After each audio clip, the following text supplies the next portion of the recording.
Lisa Wallace is a generalist at COC, but primarily teaches English. She recalls one particular teaching experience to this day. You know, I had a student, and she was a returning student, and she had put her husband through medical school, and she now had grown kids, and they were in college, and it was finally her opportunity to go too. And she was sitting in my office, and she started crying because she was just so grateful to be in school, and I just found that very moving. She began her teaching career when her graduate school offered to let her teach freshman English classes. I think to be happy you have to have significant work, and I felt like I was doing something significant.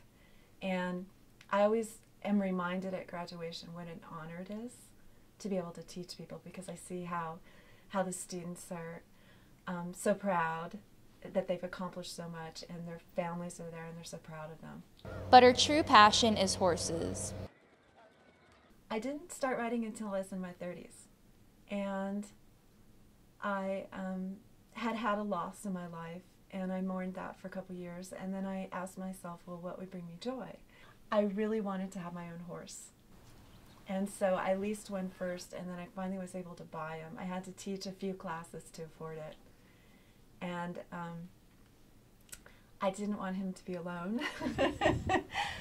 So I looked at, he was in a big pasture with a lot of other horses, and I looked at which horse he hung out with, because they tend to group together in twos or threes. And so I started leasing his best friend. And of course I wanted to buy him, but my husband wasn't really on board yet, and so it took me 3 years to convince him. Although she has a long ways to go, Lisa still has some big plans for retirement. So what I'd really love to do is rescue horses.